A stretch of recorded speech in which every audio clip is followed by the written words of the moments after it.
Two guitar playing dudes at Oak Hill School, keeping our cool.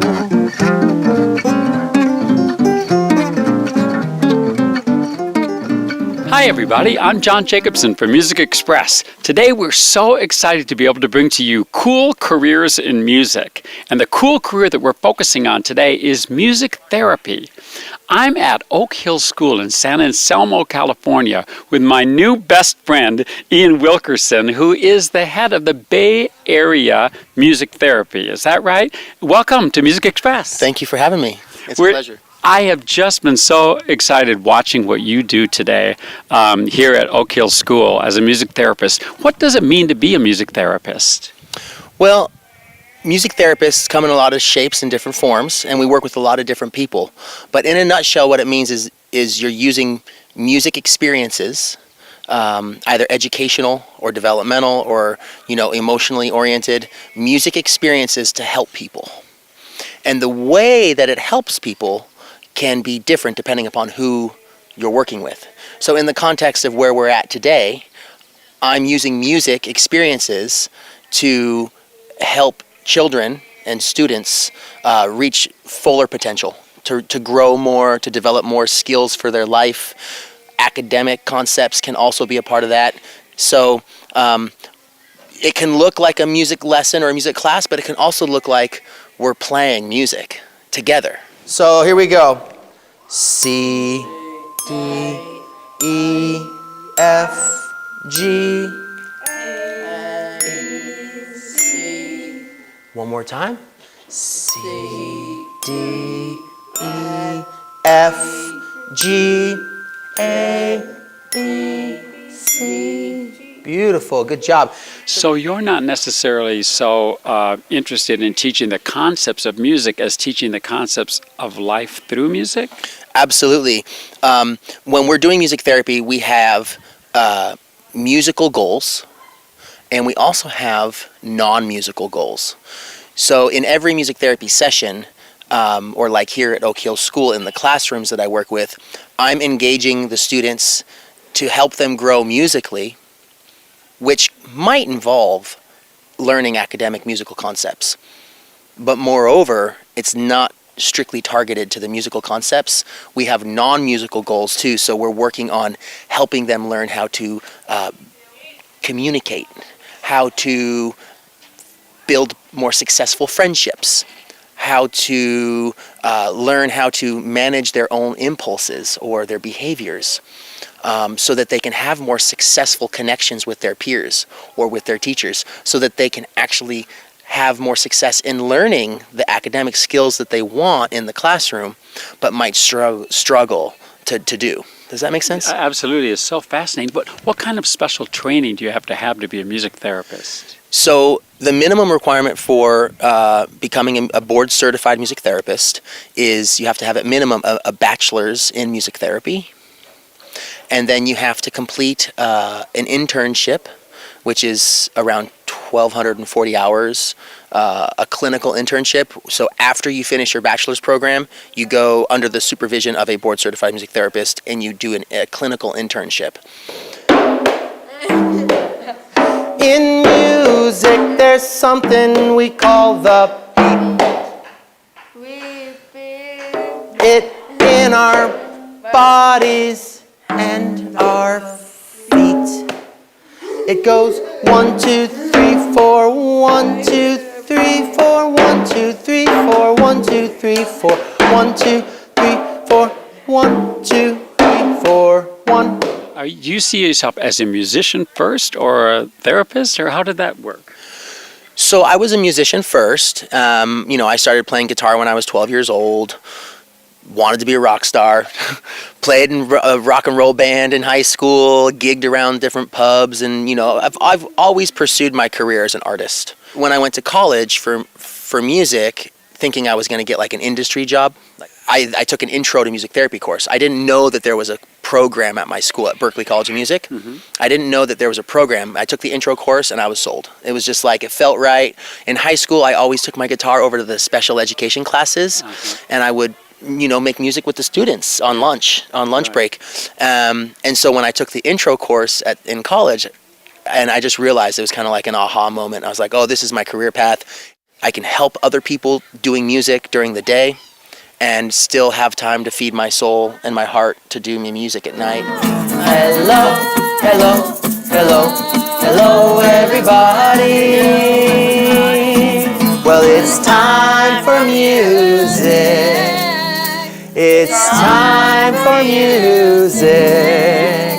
It's time for music. It's time for music.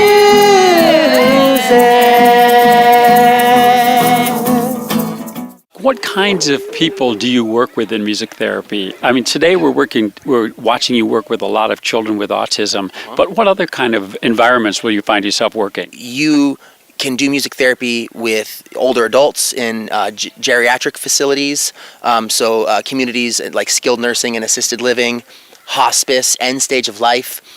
Music therapists work in the mental health industry, so you might be in a psychiatric hospital helping people with those challenges. You can find yourself working in general hospitals, like in pediatric units, working with people before surgery or post-surgery, helping them with decreasing their pain and their agitation, boosting their spirits and boosting their morale. So there's so many options. It just sounds amazing. Yeah. Do you have, can you tell me, there's one success story that you'd say, hey, this just really sticks out in my mind? Yeah, well, I'd like to bring it into context for where we are today at Oak Hill School. We spent some great time with him playing guitar as a duet with John. Right. The success story with him is being able to see how much he's grown with his flexibility. When I first started making music with him, he's a very talented guitar player and has an innate aptitude to just thrive in music. But there was some challenges, and some of those challenges had to do with him being comfortable enough, being able to manage his anxiety enough to where he would be comfortable doing it in front of people. And the fact that he was willing to be fluid and improvise like that on camera with us under the microscope, I mean, that's just huge success. And music brought him to that. Oh, yeah. Hey, John, I'm just kind of wondering, why do you think music therapy is such an important part of Oak Hill School?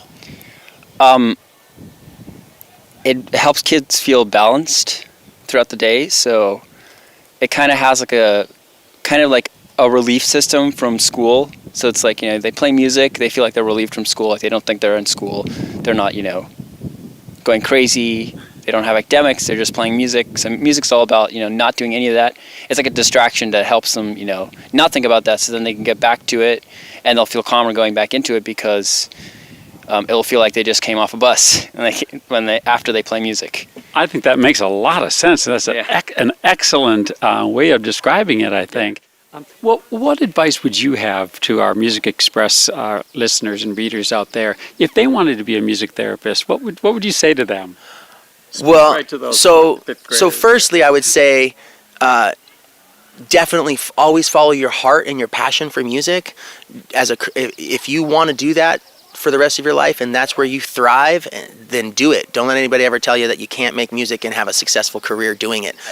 If you want to be an effective music therapist and practitioner to help other people, you need to become very competent on the guitar and piano.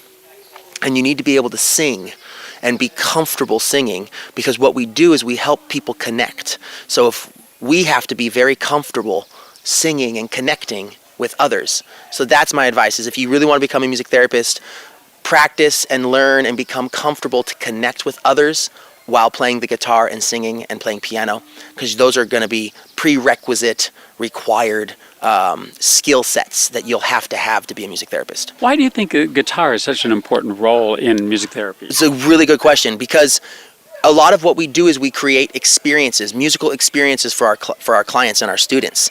And you need a harmonic instrument. Harmonic instrument meaning you can play chord progressions, and you need to have your mouth free. Because what we do when we teach and we facilitate is we need to be able to provide directives and facilitate experiences with our language.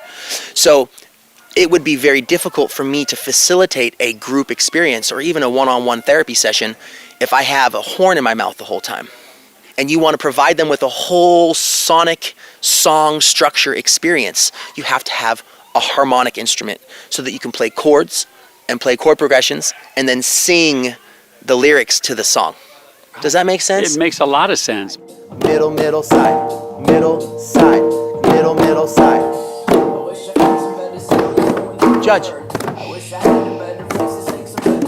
Middle, side, middle, middle, side. I don't think I've ever been so impressed with somebody who's using music for such a wonderful purpose on this planet, and for changing people's lives day in and day out using music to do so. Yeah. It's really, I'm just so impressed, and it's just awesome what you're doing here at Oak Hill School and all around the Bay Area and really all around the country. Yeah. It's just amazing. Thanks. It's a blessing and a huge honor to be able to do it, and I feel blessed for sure. That's a fantastic thing. So, with the Bay Area music therapist and Ian Wilkerson, this is John Jacobson saying, be nice to your teacher, and I'll see you again real soon right here at Music Express. And goodbye, teacher. And thank you for the music time. Goodbye.